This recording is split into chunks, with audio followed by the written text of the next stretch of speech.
MG founder Cecil Kimber wanted to make cars that would be, in his words, affordable and fun to drive. Well, this ZS model is a small SUV that claims to tick both those boxes while offering class-leading interior space and exceptional value for money. It all sounds promising and should deliver what ought to be the company's most credible contender yet.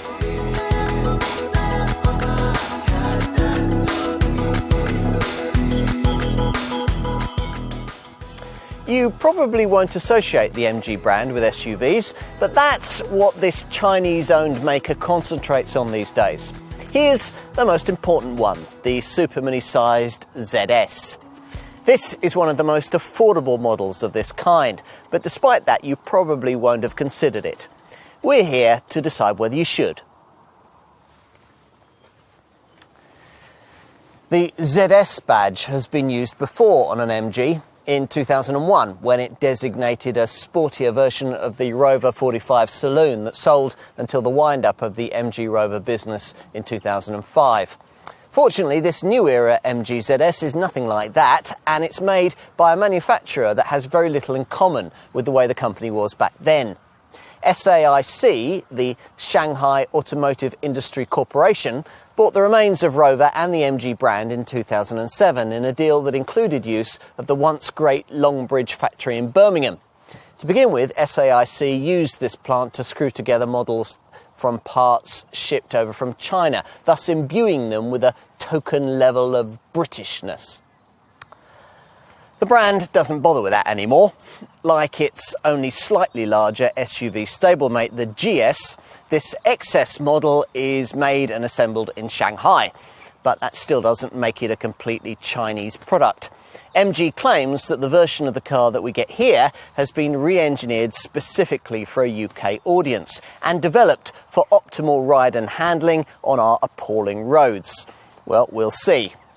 What we already know, though, is that this ZS has the most spacious interior in its class, the most comprehensive warranty, and a price that'll save you thousands over obvious rivals. It's a proposition you could see a lot of people being quite tempted by. But only if the product itself is right. Some previous models produced under the Chinese ownership of this brand haven't been, but the launch in 2016 of this car's showroom stablemate, that larger GS SUV model, showed that things were on the right track. Progress further consolidated when this ZS crossover was introduced at the end of 2017. This model is tasked with lowering the average age of MG buyers in this country, currently rather high at 45. And it's expected to almost double the company's sales in our market, which would make MG this country's fastest growing automotive brand. But would you want one? Time to find out.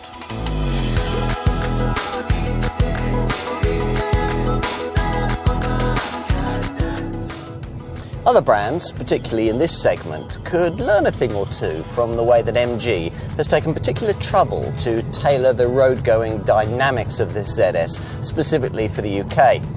Development teams pounded over our nation's terrible tarmac for thousands of miles in an attempt to hone the apparently quite unremarkable steering and suspension combination served up by this design in its other global guises. And to good effect. The result of all this hard work is a car that manages to be one of the more engaging contenders in the small SUV sector. To be fair, that's not saying very much. The bar in this class hasn't been set very high, but at least MG has made more of an effort with ride and handling than is the case with some of this model's better-known rivals.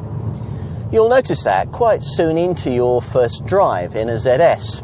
You'll certainly feel bumps and sharper undulations, but they're not as unsettling to this car as they would be to many of its rivals. Body roll through the bends is kept in reasonable check, unless you really start to push it, but then at that point the ESP stability control system quite abruptly intervenes to spoil the fun anyway. For this UK spec, we'd suggest that MG could dial that setup back a little. The improvements made to the chassis package for our market mean that it doesn't need nannying quite that much. The steering helps too, or at least it does if you don't fiddle with it. Avoid entry-level trim and you get the dubious benefit of a 3-mode system for altering feel at the helm. The super light urban setting is useful for parking, while a dynamic option artificially weights things up to aid more enthusiastic progress. Most owners will initially play with these modes, then forget about them, which is no bad thing because the default normal setup gives you the best balance of feedback and assistance. Now, you'll be wanting to know about engines. For mainstream buyers, there are 2, both petrol-powered and only offered in a form driving through the front wheels. The most affordable option is a normally aspirated 1.5-litre 4-cylinder unit developing 106 PS and mated to a 5-speed manual gearbox. The same relatively old-tech VTI tech package that MG uses in its MG3 Supermini. As there, you get a power plant that revs quite keenly and to some extent makes up for a relative lack of overall efficiency by delivering quite an encouraging set of performance stats. Top speed is 109 miles an hour and the rest, a 62 mile an hour sprint, occupies 10.9 seconds. That kind of acceleration is about a second or so quicker than the segment norm, though with some rivals the gap would be even bigger. An entry-level petrol-powered Citroën C3 Aircross, for example, takes nearly 16 seconds to cover the same increment. Aware of the preference amongst other more expensive small SUV rivals for more modern downsized 3-cylinder turbo petrol engines, MG thought that it'd provide ZS buyers with the option of one of those too. Hence the company decision to buy in, from General Motors, the 1-litre T GDI 111 PS unit that we're trying here. It's a perky little power plant when fitted to, say, a Vauxhall Corsa, but it doesn't feel like that here. That's because someone, somewhere in MG's hierarchy, has decided that it should only be available to ZS buyers mated to a sprint-sapping 6-speed automatic gearbox that also kills many of the potential efficiency gains that this lighter powertrain might otherwise be able to deliver. For reference, 62 miles an hour from rest takes 12.4 seconds on the way to 112 miles an hour. But more relevantly, torque rises from 141 to 160 Newton meters, giving you noticeably more pulling power through the gears.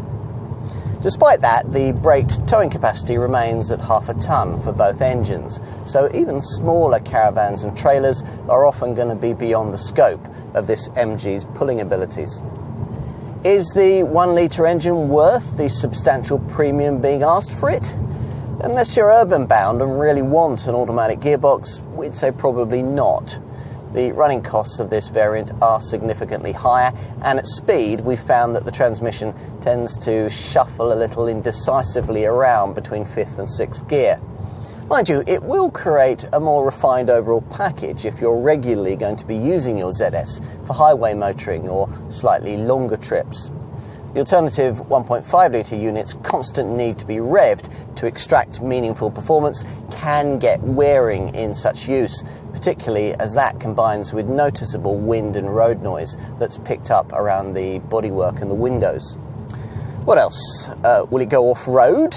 Well, it'll certainly handle a dry, unsurfaced track, but the lack of all-wheel traction and the relatively modest ground clearance, between 135 and 144 millimetres depending on wheel size, mean that we'd advise against attempting anything more ambitious than that. The approach and departure angles that you can achieve, 17 and 23 degrees respectively, if you have a ZS with 17-inch wheels, are certainly very modest. That's really the difference between buying a lifestyle crossover like this as opposed to choosing a similarly priced budget brand small SUV like, say, a Dacia Duster or a SsangYong Corando. Cars like that provide some measure of off-road expertise, but you pay for it with more ponderous tarmac handling. Like most crossover class buyers, likely ZS customers won't want to make that kind of compromise. For them, this MG's suitability will be judged by its prowess in the urban jungle. And here, it's certainly much more in its element, particularly in this 1-litre automatic guise. There's the required high-set driving position that cars in this class ought to deliver, but sometimes don't, which obviously helps in traffic and when you're trying to slot into a tight space, something further aided on most models by the standard fitment of rear parking sensors. The 11.1 metre turning circle is acceptably tight too, completion of which is helped by that selectable urban steering setting that I mentioned earlier. A better package for city folk, though, might well be the ZSE plug-in hybrid model that the brand was keen to talk about at the launch of more mainstream variants. Here, we're promised satisfying sophistication for thousands less than the expected rate. Get to know the wider ZS range, and it's a theme that you'll get well familiar with.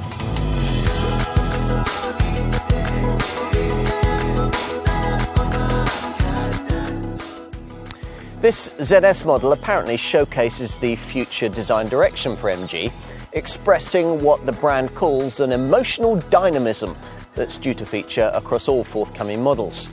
Presumably, what this actually means is that future designs from the company will be fairly class generic, because that's the kind of styling approach that all notable rivals talk about.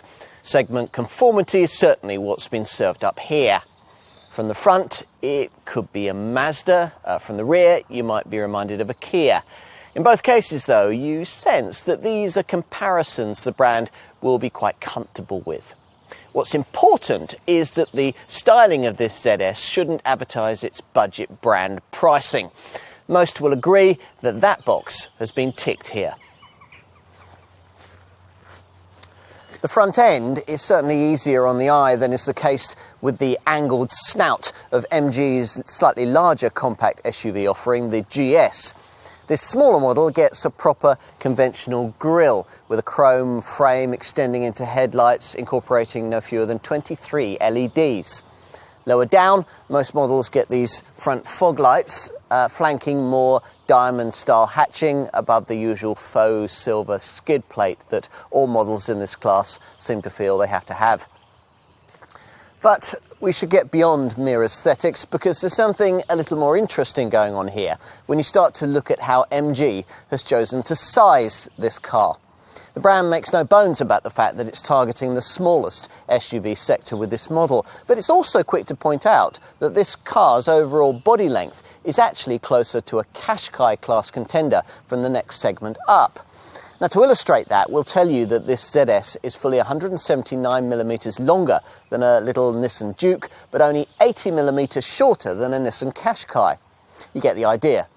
Now, this isn't the first compact crossover to attempt to straddle these two market segments. Models like Honda's HR-V, Vauxhall's Mokka X and Mitsubishi's ASX all try and pull the same trick. But it's the first to do this so affordably. There aren't too many other notable observations to make from a profile perspective, which features a high waistline underscored by an upper styling crease that flows above the door handles and a more overt swage line that emphasises the rear haunches. As for things you'd always expect from an SUV in this sector, well, there's no colour contrasting roof option, but smart roof rails are present and correct on most variants, as are the black plastic clad arches that you need these smaller 17-inch wheels to properly fill. I was just talking about the fact that this ZS is a bit longer than the segment norm. Well, it's a bit wider too, 44mm wider than a Juke, for example, which is quite a big increment in a car of this size. The way that the rear end has been styled seeks to draw your attention to that, with sweeping tail lamps and these neat lower chrome-framed corner cluster panels for the reflectors. As usual with SUVs of this sort, there's a subtle roof spoiler and a lower silver skid plate to finish things off. In short, it all looks smart enough, but in the past with MG models of the Chinese era, it's been cabin quality that's let the side down. Will this ZS improve on that showing? In a word, yes. Here's an interior that, at last, in an MG, needs no major apologies. No, yes, it feels cheap, but what can you expect for the asking price? Type comments need apply. We won't get carried away here. The brand is still some way away from the kind of cabin quality you'd get in this sector in, say, a Volkswagen T-Cross or a Mazda CX-3. But then those products are significantly more expensive. More relevantly though, is the fit and finish here really much different from more comparably priced small crossovers like Renault's Captur or Citroen's C3 Aircross? Not really. And it's hugely better than what's served up by rival budget brand small SUVs like SsangYong's Tivoli and Dacia's Duster. Part of that's down to more cohesive Europeanised design, and part of it relates to the fact that the Chinese bean counters are finally getting the idea that it doesn't do to try and make production cost savings in an area so crucial to the day-to-day experience of automotive ownership. Hence, for example, the carbon fibre style trimming around the centre stack, the soft touch coating for the upper dash top, these stylised jet style corner air vents, and the supple faux leather that trims the steering wheel and gear knob. Talking of leather, you probably wouldn't expect to get it trimming the upholstery within the average budget assigned to a car of this kind, but that's a standard feature on the top exclusive ZS variant that we're trying here, as is quite a lot else, including a navigation system for this large 8-inch centre dash display. This is a screen that offers quite a lot, but needs a slightly easier operating interface. This monitor is standard, providing you avoid entry-level trim, but you have to have it if you're going to get things like a DAB digital radio and an Apple CarPlay feature that lets you duplicate smartphone functions onto the fascia screen and use your favourite apps. Unfortunately, though, there's no Android Auto compatibility, so if you don't have an iPhone, you'll be a bit stuck. This monitor could do with a more obvious home screen back button too. The first time you drive this car, you'll almost certainly miss the fact that to get this functionality, you have to hit the centre of the volume knob. Another thing that MG has forgotten to provide is reach adjustment for the steering wheel. It only adjusts up and down for rake. Combine this with the fact that only top variants get seat height adjustment, and you can easily end up with a situation in a ZS where finding a truly comfortable driving position can be a touch difficult. At least once you achieve it, the properly high-set seating stance gives you decent all-round forward vision. Your rear three-quarter view isn't quite as good thanks to quite a large C-pillar blind spot that makes the rear parking sensors you get above entry-level trim pretty vital.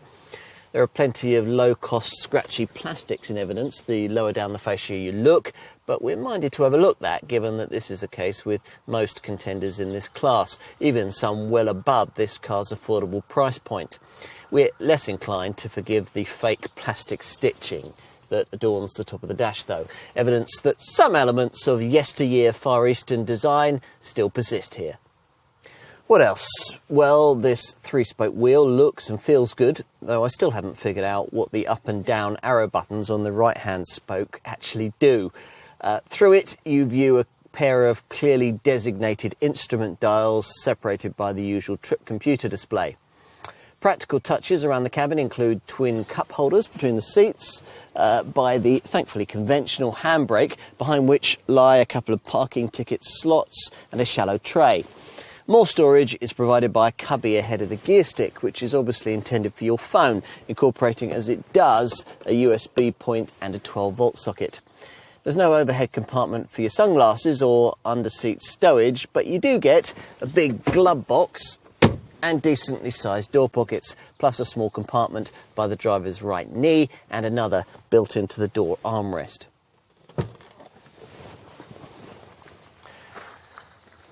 What we haven't really mentioned much so far, though, is the sheer spaciousness that the ZS can offer by class standards. We're going to get a real idea of that here on the back seat. With small crossovers, it's usually in this part of the car that you're reminded of their super mini origins. Not in this case. As you'd expect, the extra exterior length and width we referred to earlier really pay dividends here. In fact, MG claims that the kind of room on offer in the rear of a ZS is much more comparable with the kind of space you'd get from a Qashqai class family hatchback-based SUV from the next class up. And there's some truth in that. The notably low centre transmission tunnel even means that you could theoretically seat 3 adults alongside each other back here, or at least you would be able to do that if this bench was better sculpted. As it is, this narrow centre seating position is really only suitable for children. Still, provided there are only two of you, you'll find what's on offer back here to be an absolute world away from the cramped quarters provided by most comparable B-segment SUVs. Heads and shoulders are both well catered for. MG says there's 80mm more headroom and 55mm more shoulder space than the segment average. Legroom's generous too, the amount of room provided for your knees being especially good. Storage room is reasonable thanks to seat back pockets, reasonable door bins and access to this middle stowage tray. Finally, securing a child seat should be easy thanks to Isofix mounts fitted in the two outer chairs. Finally, let's take a look in the boot. What can we expect here? To give you some perspective before we start, a typical B-segment SUV model like Nissan's Juke offers 354 litres of boot space. A pricier, larger C-segment favourite like a Nissan Qashqai will give you 430 litres. This ZS easily undercuts both these crossovers on price and gives you, well, let's press in the tailgate badge, open it and see, 448 litres. Quite a lot then. And actually only 35 litres less than you get in MG's supposedly much larger GS SUV model. Popular rivals in the small crossover class like Ford's EcoSport and Mazda CX-3 are over 90 litres short of this figure. What else do you need to know? Well, there's a useful dual height boot floor. You get these useful corner stowage areas on each side, and there's an underfloor compartment that we'd recommend that you fill with the optional run flat spare wheel.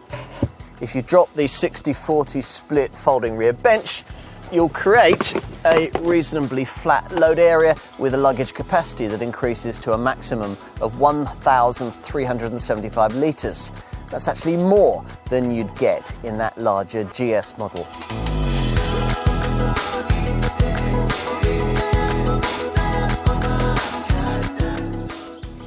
The MG brand is still some way up from having a fundamental unique selling point unconnected with price. So, for the time being at least, the reality is that potential customers for this model will be people who, first of all, look at its sticker figure, then, if that's attractive, take a closer look at the product itself. MG dealers tasked with selling this car have been pleased to note that the figures in question have been extremely eye-catching. At launch, in entry-level Explore guise, this car cost just £12,500, undercutting almost all of its potential rivals by a significant sum. With the base version, you only get a single engine and transmission combination, a 1.5-litre petrol unit offering 106 PS, borrowed from the company's MG3 Supermini and mated to a 5-speed manual gearbox. You can have the same combination with mid-range Excite trim for around £14,000, or with this top exclusive spec for around £15,500. However, with these mid-range and flagship trim levels, there's also an alternative drive combination, a more modern 3-cylinder 1-litre turbo power plant putting out 111 PS and available only with 6-speed automatic transmission. For this upgraded drivetrain package, there's a £2,000 premium to find, which means that for a top ZS exclusive 1-litre auto variant like the one we're trying here, you'd need a budget of around £17,500. From launch anyway, that was the most you could pay for this car. There won't ever be a diesel option or any kind of four-wheel drive system offered. MG says that buyers of small SUVs have no appetite for either of these things. We heard these same comments from the brand at the launch of this car's showroom stablemate, MG's other compact SUV, the GS. That car, which competes against Qashqai class crossovers in the next segment up, has a slightly more powerful petrol engine and a slightly bigger cabin, but otherwise offers little else to justify a price premium over this ZS model of £2,500 to £3,500, depending on variant. As a result, it's difficult not to think that GS sales will be hit quite hard by the availability of this even more competitively priced contender. On to the value proposition offered by ZS pricing in the small crossover segment, which looks pretty strong. The only SUV in the class able to undercut this MG's asking figures is the Romanian-built Dacia Duster, priced from around £10,000. But that car costs significantly more to run, has a shorter warranty, and is much clunkier to drive. The other directly price comparable small SUV you could consider in this sector is SsangYong's Tivoli. The entry-level version of that Korean contender is priced from around £13,500 in a form that includes air conditioning as standard, making a base Tivoli directly competitive with a £14,000 mid-range 1.5-litre Excite version of this ZS. But again, these same comments in terms of running costs, warranty provision and driving dynamics apply. Which leads us to conclude that if financial restraints force you towards a budget brand in consideration of a car of this kind, then the ZS looks an extremely strong proposition. MG, though, reckons that this car is strong enough to stand comparisons with the small SUVs produced by more mainstream makers in this class. And if having tried it you agree, then the news is basically all good. Everything else you could look at in this sector is more expensive, and usually much, much more expensive. Let's flesh that out a bit. If we were shopping in this segment with an eye on the bottom line, we'd be quite attracted by the thought of an entry-level Citroën C3 Aircross for around £14,000. But that sum money gets you that car with a feeble 82 brake horsepower engine, which will feel extremely slothful after a spin in a 1.5-litre ZS. With a more comparable power plant, that Citroën will cost you from around £15,500, which is about the same kind of sum you'll need for base versions of popular segment choices like the Nissan Juke, Renault's Captur and the Fiat 500X. Stretch your budget to just under £17,000 and you could look at getting yourself into entry-level versions of cars like the Seat Arona, the Kia Stonic, the Ford EcoSport, the Vauxhall Crossland X and the Hyundai Kona. Or, if you're happy to go for a slightly older design in this sector, the Suzuki Vitara and the Mitsubishi ASX. It's far more likely, though, that with all the small SUVs I've just mentioned, you'll actually find yourself paying somewhere in the £17,500 to £18,500 bracket if you want a version of either of these models fitted out with the kind of equipment you get as standard with this MG. And for that kind of money, your list of small SUV options begins to open even wider to include contenders like Mazda's CX-3, Suzuki's SX4 S-Cross, Jeep's Renegade and the Volkswagen T-Cross. But enough with the alternatives. The bottom line is that in choosing an MG ZS, you'll probably be saving yourself around £2,500 to £3,500 over the cost of the mainstream branded small SUV you might previously have been considering. Now, if that sounds attractive, then the deal might be sealed by a strong showing by this car when it comes to standard equipment provision. Has MG cut corners here? Let's see. As we mentioned earlier, the range starts with base Explore trim, and even this variant comes with cruise control, automatic headlamps that illuminate when the lights begins to fade, and Bluetooth phone connectivity. There's also a trip computer, powered mirrors, a USB point, and LED daytime running lights. Unfortunately, you don't get two key features that a lot of buyers will be looking for: air conditioning and a DAB tuner. For those, you'll need to stretch to mid-range Excite trim, which is probably the sweet spot in the lineup, giving you many of the niceties that MG wants to talk about with this car. Things like the 8-inch centre dash infotainment touchscreen with its Apple CarPlay smartphone mirroring connectivity, and the multi-mode steering system that allows you to alter weighting at the helm depending on the way that you want to drive. Other Excite standard features include 17-inch turbine-style alloy wheels, roof rails, front fog lights, heated mirrors, rear parking sensors, and a 6-way adjustable driver's seat. In this case, though, we've gone straight to the top of the range and opted to test the exclusive model that many will want. Here you get 17-inch alloy wheels with a sleek diamond-cut finish, leather-trimmed seats and a rear parking camera. Plus there's MG's iGo satellite navigation system. On to options. Bear in mind that unless you want your ZS painted in Arctic white, you'll need to pay extra for one of the optional metallic colours. There's also a tri-coat dynamic red finish if you really want your ZS to stand out. That's what we've got here. What MG doesn't provide is the option of the kind of contrast coloured roof that most competitors offer, which could potentially disappoint more fashion-conscious folk. For these people, MG provides an optional coloured decal kit and a chromed tailgate finisher. As for practical options, well, we'd want the optional space-saver spare wheel and possibly also the roof crossbars, the load space liner and the rubber mat set. Buyers will also be offered mud guards, a dog guard and a tow bar. Enough with the options. Let's talk about safety equipment. Don't go expecting the latest camera-driven electronic devices here. MG isn't quite ready for that. Unfortunately, the current Euro NCAP safety test is, and limits contenders without autonomous braking style features to a 3-star rather than a 5-star score. Still, at least in a ZS, all the fundamental basics do seem to have been covered. So every variant comes with driver, passenger, side and curtain airbags as standard. Plus, of course, there's ABS braking along with brake force distribution to help the car pull up in a straight line during emergency situations.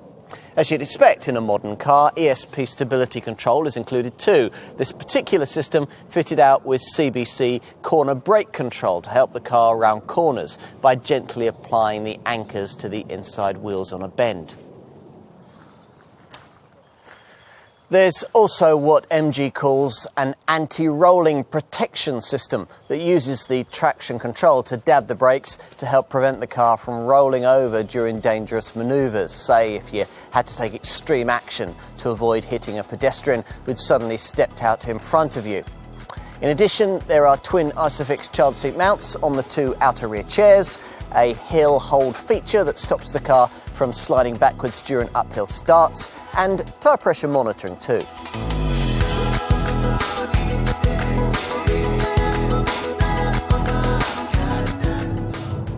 The Chinese brand has done well to minimise the efficiency downside for those graduating to this ZS SUV from their MG3 Supermini.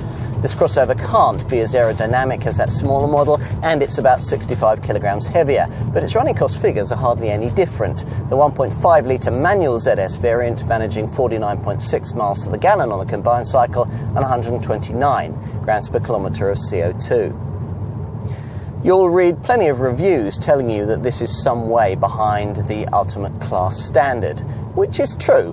A small SUV with a more modern 3-cylinder turbo unit mated to a manual gearbox will normally improve on this showing by about 10%. But those kinds of engines aren't usually fitted to entry-level versions of models in this class, which means that for a small crossover able to improve on the running cost figures being posted here, you'll probably be looking at an asking price that'll be in the region of around £3,000 more.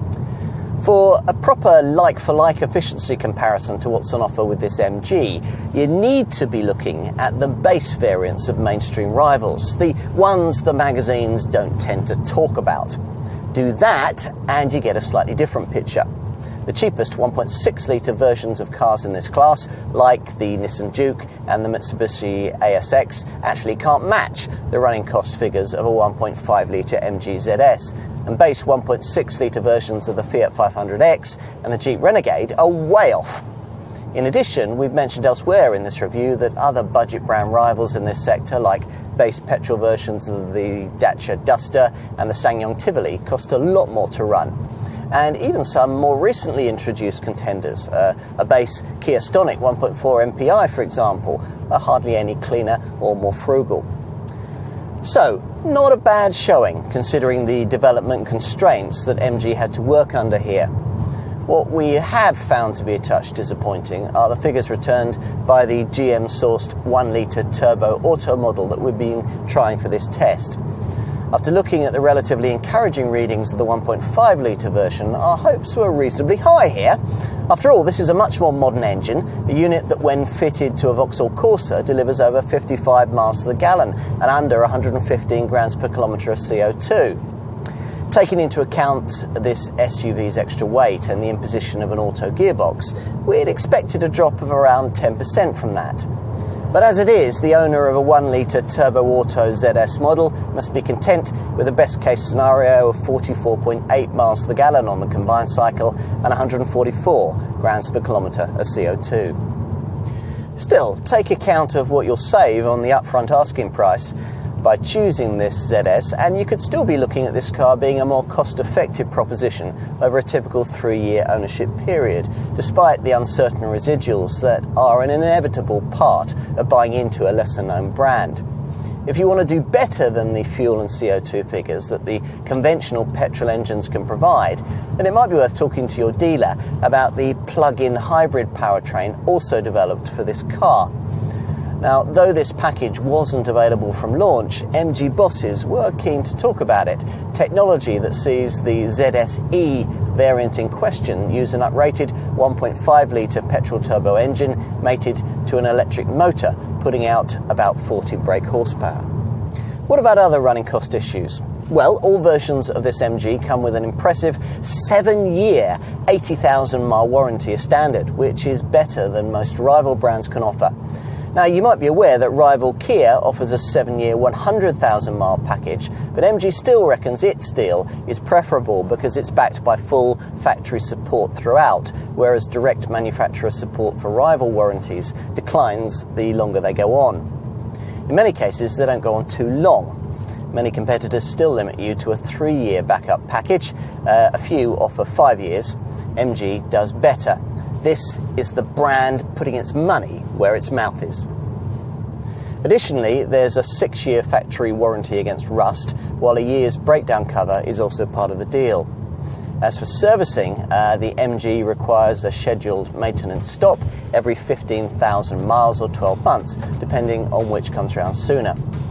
Prepaid servicing packages are available through the e-Dynamics program that dealers offer. Finally, let's look at insurance. The 1.5-litre models fall into Group 11E, while the 1-litre variants are rated at Group 10E.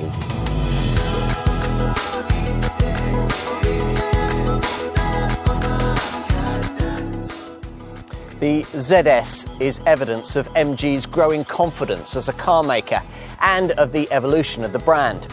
In its Chinese-owned era, the company started with a product customers largely didn't want, the MG6 family hatch, then progressed through one that was at least more relevant, the MG3 Supermini, to one that properly fitted in with market trends, the GS mid-sized SUV.